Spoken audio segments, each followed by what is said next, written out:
આજની ધર્મકથા. પ્રણામ. પંડિત વીર વિજયજી મહારાજ અને અષ્ટપ્રકારી પૂજા માટેની એમની કથાઓ, દ્રષ્ટાંતો અને એના દ્વારા અષ્ટપ્રકારી પૂજાનું મહત્ત્વ. ગઈકાલે આપણે જલ પૂજા જોઈ અને જળ પૂજાના દ્રષ્ટાંતની અંદરમાં સોમશ્રી છેક એક બ્રાહ્મણ કુળમાં રહેલી સ્ત્રી એક મુક્તિ સુધી પહોંચી, નિમિત્ત બની જળ પૂજા. ત્યાર પછીની બીજી પૂજાની વાત જે પંડિત વીર વિજયજી મહારાજ સાહેબ કહે છે એ છે ચંદન પૂજા. મૂળભૂત રીતે આપણે ત્યાં ચંદન પૂજા એ બહુ રિસ્ટ્રિક્ટેડ નામ આવું ન હતું. આપણે ત્યાં સુગંધિત દ્રવ્યોથી જ પૂજા થતી હતી અને એ સુગંધિત દ્રવ્યોથી પૂજા કરવાનું મૂળ કારણ આ હતું કે પરમાત્માનું દેહ જેટલો સુગંધિત દ્રવ્યોથી, ચંદન, કપૂર, કસ્તુરી, કેસર, મૂલ્યવાન અલગ અલગ દ્રવ્યો, એના દ્વારા પ્રભુના દેહને જેટલો સુગંધિત કરાય એટલી આપણી વીર્યાંતરાય કર્મની નિર્જરા થતાં આપણને એટલો ઉલ્લાસ વધે. મૂળમાં અંગ પૂજાઓ, અગ્ર પૂજાઓ, આ બધી પૂજાઓ આપણી ભાવ પૂજા એના ઉલ્લાસની વૃદ્ધિ માટે છે. કારણ કે મુખ્ય પૂજા નિવૃત્તિકારીની છે, જે ભાવ પૂજા છે, ચૈત્યવંદન છે. પૂજા સરસ એટલા માટે કરવાની છે કે આપણું ચૈત્યવંદન સરસ છે. આ એક ભેદ આપણે બહુ સમજવા જેવો છે.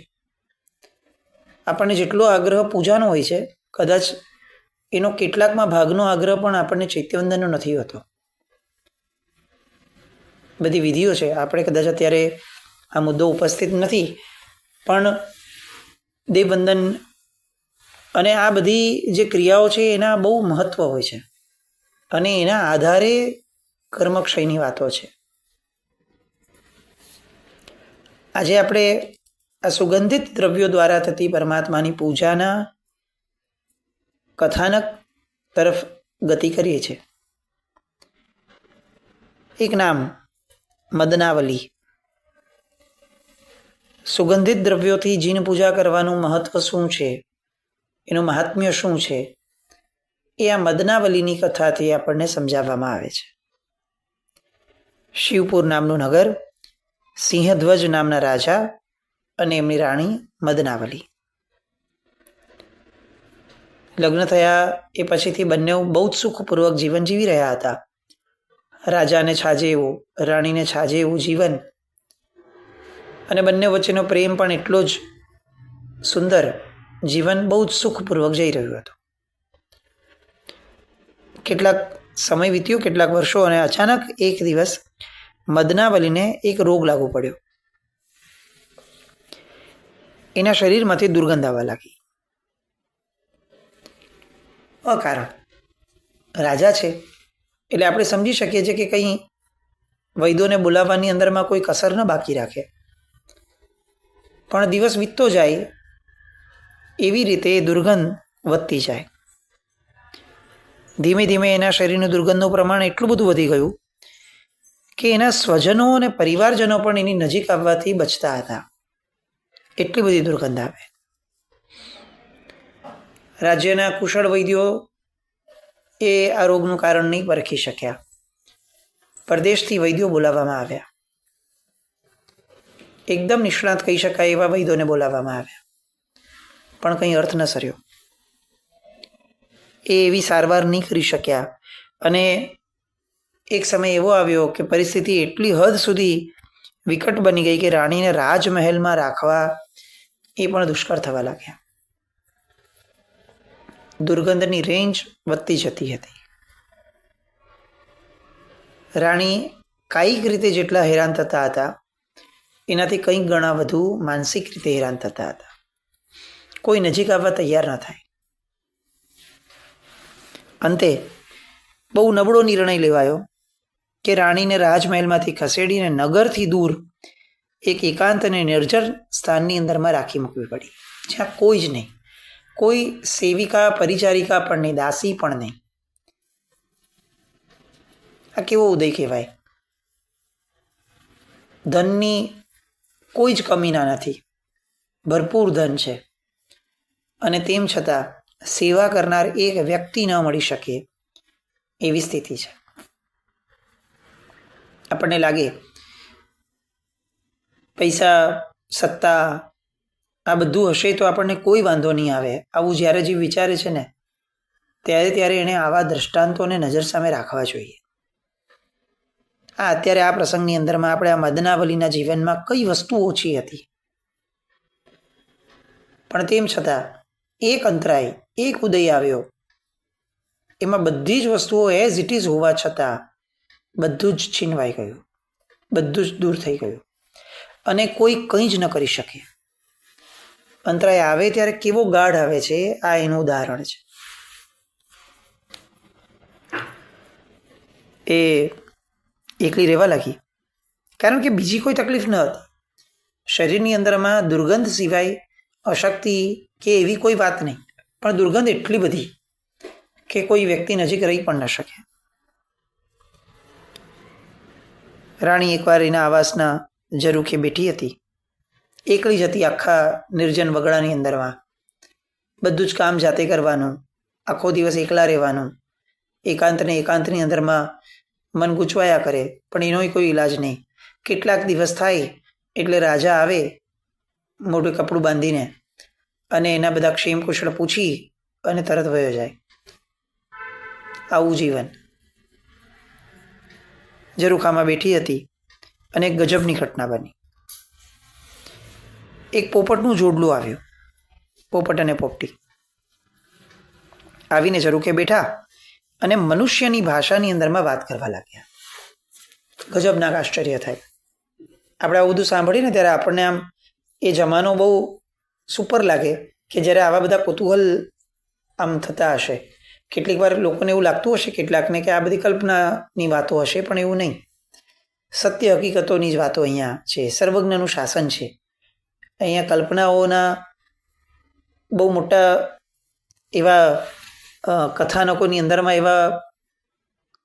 એવા વાળ્યા ન હોય કોઈ કે જેના કારણે આપણને એમ લાગે કે આ બધા ગોટાળાઓ છે. ના, જે કથાને સત્ય કથા કીધી છે, સત્ય કથા છે. મનુષ્યની ભાષાની અંદરમાં પોપટ બોલવા લાગ્યા. રાણીને ગજબ આશ્ચર્ય થાય. નજીકમાં જ બેઠી છે અને આ બંને પોપટો એકબીજા સાથે જે અંદર વાત કરતા હતા એ વાત એ સ્પષ્ટપણે સાંભળી શકે એટલા નજીક પોપટો હતા. અને પોપટે પોપટીની ફરમાઈશ થઈ કે તમે મને કોઈ કથા સંભળાવો ને, અને પોપટે કથા સંભળાવવાની શરૂ કરી. બહુ જૂનો વખત, બહુ વર્ષો પહેલાની વાત. જયસુર નામનો એક રાજા હતો. એની રાણી શુભમતી. આ શુભમતીને સારા દિવસો જતા હતા.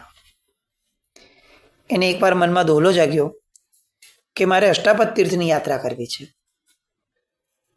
એટલે રાજા એને અષ્ટાપદની યાત્રાએ લઈ ગયા. પ્રભુની ખૂબ ભક્તિ કરી, મન મૂકીને ભક્તિ કરી. તીર્થયાત્રાની ભાવના હવે પૂરી થઈ, મન શાંત થયું, અને પછી રાણીને મને એમ થયું કે આ અષ્ટાપદની આસપાસના જે ઉપવન છે એ ઉપવનની અંદરમાં થોડો સમય આપણે વિહરીએ. રાજાએ પણ કીધું કે વન વિહારનો આનંદ લો, સરસ છે, પ્રકૃતિ છે, પ્રકૃતિ જે આનંદ આપી શકે એ એમ થાય આપણા રાજમહેલો ક્યાં આપવાના.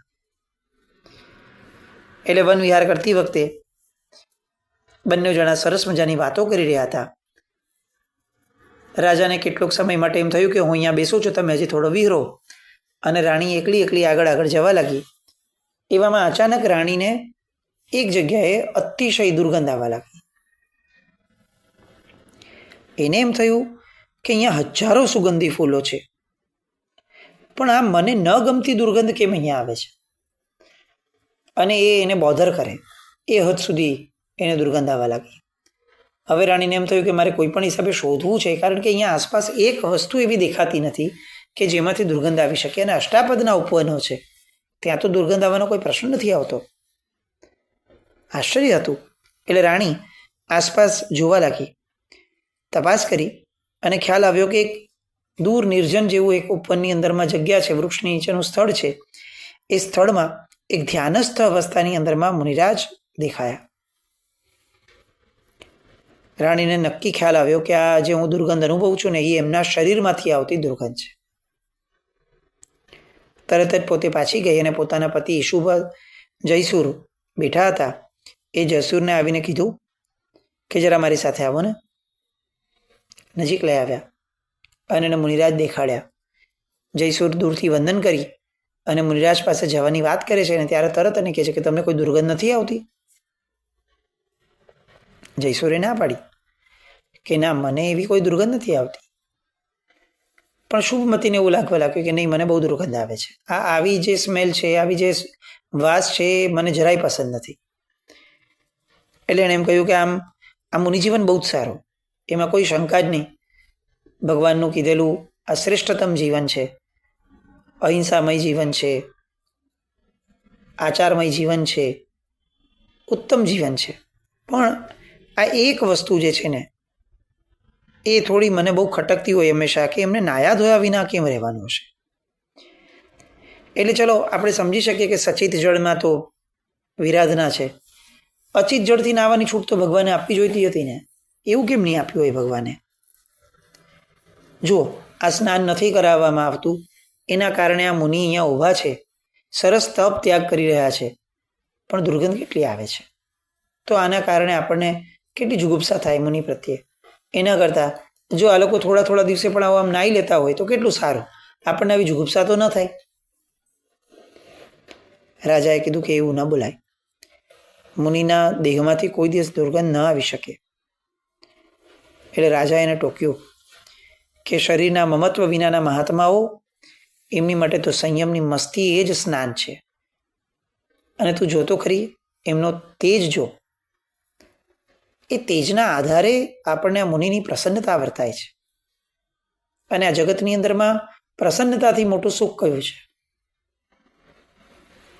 રાણી કહે છે કે તમારી વાત સાચી છે, પણ હું હજી પણ એવું માનું છું કે સ્નાન થઈ જાય ને તો થોડું સારું લાગે. આ દુર્ગંધ તો આવે છે મેલની. રાજાએ કીધું ઠીક છે, ચાલો વંદન કરવા તો જઈએ. કમ અને રાણી નજીક આવી વંદન કરવા લાગ્યા. અને હજી એ રાણીના મનમાંથી ખટકો જતો નથી. છેલ્લે એણે ઇમોશનલ બ્લેકમેલિંગના સ્વરૂપે રાજાને કહ્યું કે તમે મારી બધી વાત માનો છો ને, તો એક વાત મારી માનશો? રાજાએ કીધું બોલો. અને એમણે એમ કીધું કે આપણે અચિત જળથી આ મુનિનું પ્રક્ષાલન કરીએ અને એમને અંગને ઉપર વિલેપન કરીએ. સુગંધિત દ્રવ્યો આપણી પાસે આટલા બધા છે, આપણે આ મુનિની ભક્તિ કરીએ સુગંધિત દ્રવ્યોથી.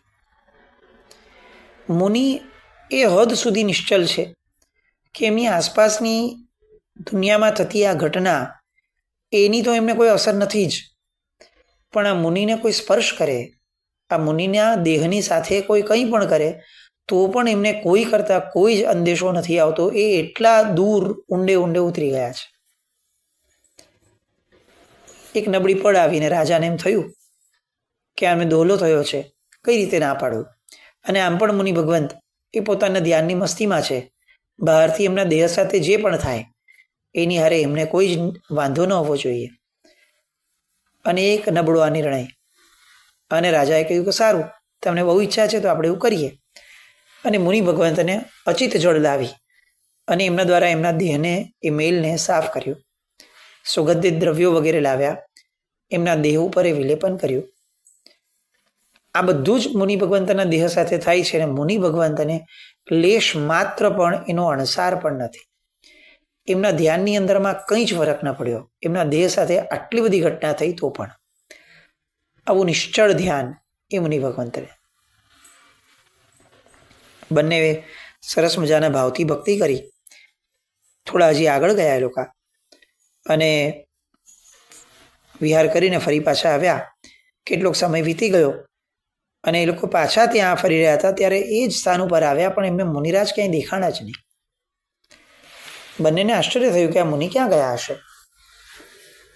થોડુંક આગળ પાછળ જોયું તો બહુ દૂર એ જે આ ઊભા હતા ત્યાંથી કેટલીક દૂર સાવ નબળી અવસ્થાની અંદરમાં આ મુનિ ભગવંત પડી ગયા હતા. એમના દેહ ઉપર ભયંકર કહી શકાય એવી મધમાખીઓ, એવા ભમરાઓ એમના શરીરને વિંધી રહ્યા હતા. રાજા અને રાણી બંનેને ખ્યાલ આવી ગયો કે આપણે આ મુનિ ભગવંતના શરીર ઉપર જે સુગંધિત દ્રવ્યોથી વિલેપન કર્યું હતું એ વિલેપનની સુગંધથી ખેંચાઈ અને આ ભમરાઓ આવી ગયા છે. આખા શરીરે ઠેક ઠેકાણે કેટલા બધા ડંખ લગાડ્યા છે ને કે આખું શરીર લોહી લુહાણ થઈ ગયું છે. અને એમાં કોઈક બીજું પ્રાણી આવ્યું હશે જે પ્રાણી એમને ઢસડીને ત્યાં લઈ ગયું. એમની સુગંધથી પ્રેરાઈ અને કેટલા બધા ઉપસર્ગો એમની ઉપર થયા. મુનિ ભગવંતની દશા જોઈને બંને જણા કંપી ઉઠ્યા. બહુ જ પસ્તાવો થયો. એસ્પેશિયલી રાણીને બહુ જ પસ્તાવો થયો કે મારી એક ખોટી જીદના કારણે આ મુનિ ભગવંતને કેટલું બધું સહન કરવું પડ્યું. બંને જણાએ તરત બધા ભમરાઓને ઉડાડ્યા અને જે પોતે અવિવેક કર્યો હતો એ અવિવેકને જેટલો શક્ય થઈ શકે એટલો ટાળવા માટે પ્રયત્ન કર્યો. જે દ્રવ્યો વગેરે દેહ ઉપર લગાડ્યા હતા એ બધાને રાજા પોતે પોતાના કપડાથી સાફ કરી રહ્યા હતા. પણ આ બધું જ એ લોકો કરી રહ્યા હતા દેહ સાથે. એવામાં અચાનક જ એક બહુ જ વિરલ ઘટના બની. એ મુનિ ભગવંતને એમના પ્રચુર કર્મો ક્ષય થયા અને ત્યાં એ જ સમયે કેવળ જ્ઞાન ઉત્પન્ન થયું. હજી તો રાજા એમના દેહ ઉપરથી આ સુગંધિત દ્રવ્યો લૂછી રહ્યા છે. બાહ્યની અંદરમાં આ બધી ઘટનાઓ ચાલે છે અને એવામાં અભ્યંતર જગતની અંદરમાં આવડો મોટો વિસ્ફોટ એવી રીતે થયો કે જેના કારણે ધ્યાનસ્થ મુનિ ભગવંતને કેવળ જ્ઞાન ઉત્પન્ન થયું. રાજા રાણી બંને આશ્ચર્યમાં છે કે આ શું થઈ રહ્યું છે. અચાનક સેંકડો દેવો આવવા લાગ્યા અને આવી અને મુનિ ભગવંતની સ્તંભના કરવા લાગ્યા. એમની આસપાસ વૃષ્ટિ કરવા લાગ્યા અને મુનિ ભગવંત ધ્યાનમાંથી બહાર આવ્યા. બંને જણાએ એ ઘાતી કર્મોના ક્ષયનો પ્રસંગ એ પ્રસંગને પણ ખૂબ વધાવ્યો. ખૂબ ભક્તિ કરી મુનિ ભગવંતની. વિનંતી કરી. કેવળ જ્ઞાન થયા પછીની પ્રથમ દેશના એ મુનિ ભગવંતના મુખેથી બંનેએ સાંભળી ખૂબ વિનયપૂર્વક. ફરી પોતાના એ વિભાવને ક્ષમ્યો, મિચ્છામી દુક્કડમ માંગ્યા અને એમની ખૂબ ભક્તિ કરી અને છેવટે પોતાની નગરીની અંદરમાં પાછા ફર્યા. સમય થયો. શુભમતી એક સુંદર બાળકને જન્મ આપ્યો. એ બાળક યુવાવસ્થામાં આવ્યો. એને રાજગાદી સોંપી અને જયસુર રાજા અને શુભમતી રાણી એ બંનેએ સંસારનો ત્યાગ કર્યો. ઉત્તમ સંયમ પાડ્યો. બંને આત્માઓ સ્વર્ગે સંચર્યા. આ વાર્તા અહીંયા પોપટે પૂરી કરી. એકદમ રસમય રીતે આખી વાર્તા પોપટ પોપટીને જણાવતો હતો અને એટલા જ રસપૂર્વક આ રાણી આ કથાને સાંભળી રહી હતી. પેલા પોપટો ઉડી ગયા પણ મદનાવલીનું મન ચકરાવે ચડ્યું. શુભમતી, જયસુર, અષ્ટાપદ, કેવળ જ્ઞાન આ બધા જ શબ્દો એ જાણે મેં પહેલાં ક્યાંક સાંભળ્યા છે, મેં પહેલાં ક્યાંક અનુભવ્યા છે. એ વિચારે એનું મન એકદમ ઊંડું ઉતરવા લાગ્યું. મગજ એટલું બધું ઊંડું ઉતરવા લાગ્યું, એટલું બધું અંદરમાં એ ઘમાસાણ જાણે ઊભું થયું કે આ યાદ કરતાં કરતાં કરતાં કરતાં એ મૂર્છિત થઈ ગઈ. આજુબાજુ કોઈ છે પણ નહીં કે જે એને ઊભું કરે. પવનની લહેરખી આવી, કેટલોક સમય વીત્યો અને એની મૂર્છા દૂર થઈ. એ જાગૃત થઈ. પણ જાગૃત થઈ ત્યાં સુધીની અંદરમાં એની અંદરમાં ઘણું બધું જાગૃત થઈ ગયેલું. એને જાતિ સ્મરણ જ્ઞાન ઉત્પન્ન થયું અને એને ખ્યાલ આવ્યો કે આ પોપટ જેની વાર્તા કહી રહ્યો હતો એ શુભમતી એટલે બીજું કોઈ નહીં, મારો જ આત્મા હતો. અને એની સામે દીવાની જેમ બધું સ્પષ્ટપણે દેખાવા લાગ્યું. જે આખી વાત પોપટે કહી હતી એ આખી વાતને પોતે સ્પષ્ટપણે નજર સમક્ષ જોવા લાગી. મદનાવલીને હવે સમજાવવા લાગ્યું કે મારા શરીરની જે ભયંકર દુર્ગંધ છે એનું રહસ્ય આ પૂર્વજન્મની આ વાતની અંદરમાં હતું. અને આ પોપટ જાણે મને જ આ બધું સમજાવવા માટે આવ્યો હતો. એને બહુ આશ્ચર્ય થયું કે એક તો મનુષ્યની ભાષા બોલે, એમાં પાછો મારા જ ઝરૂખે આવીને મારો પૂર્વભવ કહી જાય. આવો કેવો પોપટ? પૂર્વભવનું જ્ઞાન હોય એવો કેવો પોપટ? આસપાસ બધે શોધ્યું પણ એ પોપટ ક્યાંય મળ્યો નહીં. પણ એ પોપટ ફક્ત કથા કહી ગયો એવું નહીં. એ પોપટે હવે મદનાવલીને એક આખો ને આખો જીવનનો નવો આયામ આપ્યો. એ નવો આયામ એ હવે મદનાવલીના જીવનની અંદરમાં શું પરિવર્તન લાવે છે અને આ આખી કથાને સુગંધિત દ્રવ્યોથી ચંદન પૂજા કરવા સાથે કઈ રીતે સંબંધ છે એ બધી વાતને ફરીથી આવતીકાલે આપણે સ્પર્શું. જીનાજ્ઞાવ્રત કંઈ પણ બોલાયો તો મિચ્છામિ દુક્કડમ. જૈનમ જયતિ શાસનમ.